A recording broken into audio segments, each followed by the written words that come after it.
Someone is eating the sun. Written by Ruth A. Sonneborn and illustrated by Eric Gurney.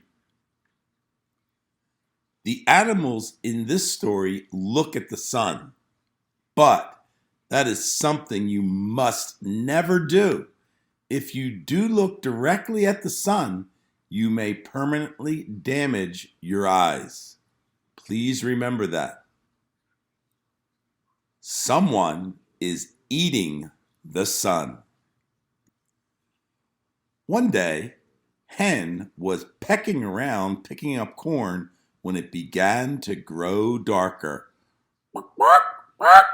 "That's strange," said Hen. "There's not a cloud in the sky. Why is it getting darker?" When she looked up, she saw something stranger still. A bite-sized piece of the sun was missing. "Goodness gracious! Someone has taken a bite out of the sun. I must go and tell Rooster." And off she went, feathers flying, with a flippity-flap and a flutter. Rooster was standing on a fence, crowing as loudly as he could. Called Hen. "Something terrible is going on." "Don't bother me about it," said Rooster.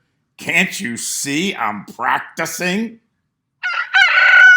If I stop to talk to everyone who comes by, I'll never be ready for tomorrow's sunrise."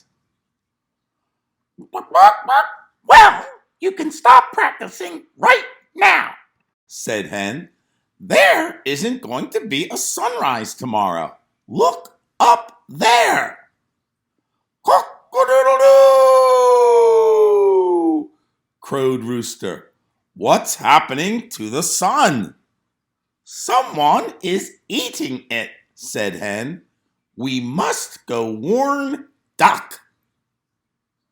And off they went, legs scurrying, feathers flying, with a flippity-flap and a flutter.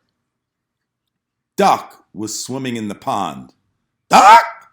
Duck!" said Hen. "Something dreadful is going on." "Quack, quack, quack, quack, quack. Don't bother me now," said Duck. "Can't you see I'm busy swimming? Quack, quack, quack, quack. This is the only way I can keep cool on a hot day. Quack, quack, quack, quack." "Well, you can stop worrying about keeping cool," said Hen. "This isn't going to be a hot day. Look up there." "Quack, quack, quack, quack, quack, quack," squawked Duck. "What's happening to the sun?" "Someone is eating it," said Hen. "We must go warn Pig." And off they went, wings beating, legs scurrying, feathers flying, with a flippity-flap and a flutter. Pig was lounging in the mud. "Pig! Pig!" said Hen. "Something horrible is going on." "Don't tell me any bad news," said Pig. "Can't you see I'm trying to calm my nerves? Nothing is better for the nerves than lounging in the mud when the sun is beating down." "Well, you can stop lounging in the mud," said Hen. "The sun's not beating down anymore. Look up at the sky." Squealed Pig. "What's happening to the sun?" "Someone is eating it," said Hen. "We must go warn Goat." And off they went, feet pounding, wings beating, legs scurrying, feathers flying with a flippity flap and a flutter. Goat was munching grass at the top of a hill. "Goat! Goat!" cried Hen. "Someone is eating the sun." "Nah, what do I care? As long as no one eats my grass," said Goat. "This is the best grass I've ever tasted."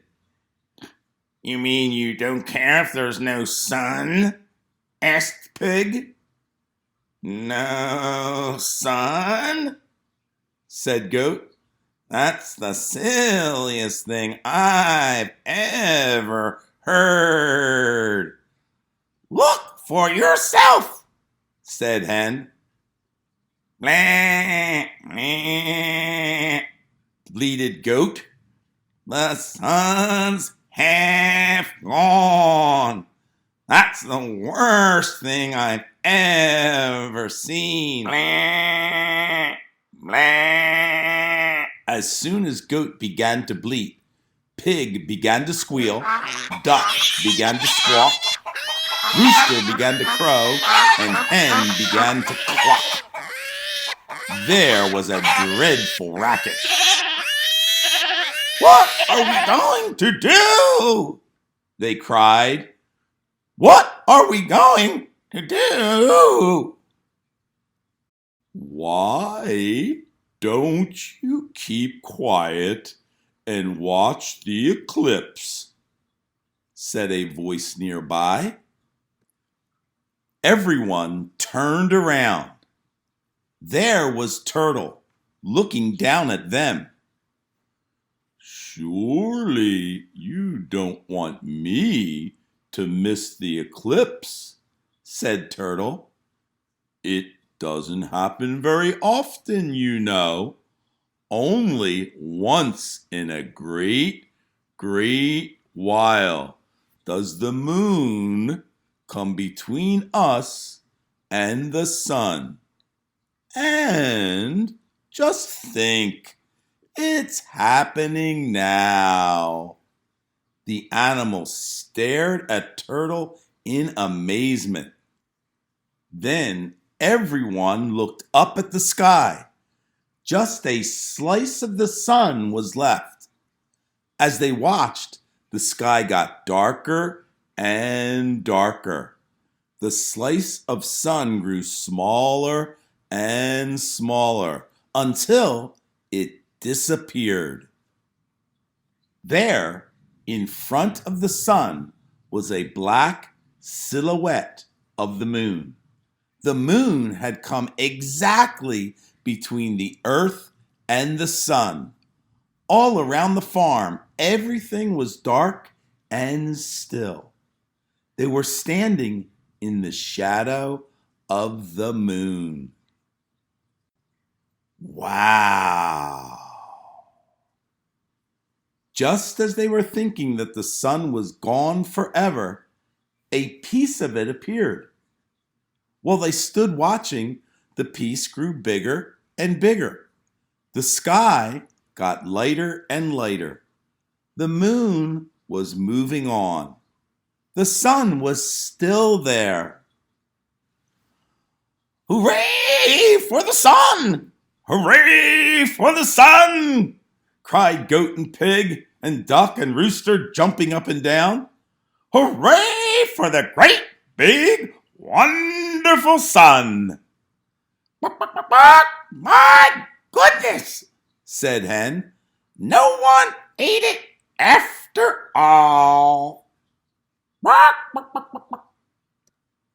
Then off they went. Goat back to eating his grass. Pig back to lounging in the mud. Duck back to swimming in the pond. Rooster back to crowing on the fence. And Hen back to pecking around, picking up corn with a flippity flap and a flutter. I certainly enjoyed reading that story. I hope you enjoyed listening. Remember, if you get a chance to see the eclipse, make sure you're wearing solar eclipse glasses to protect your eyes. And make sure that you put those glasses on when you're not looking at the sun, and make sure that you keep them on the entire time you're looking at the sun.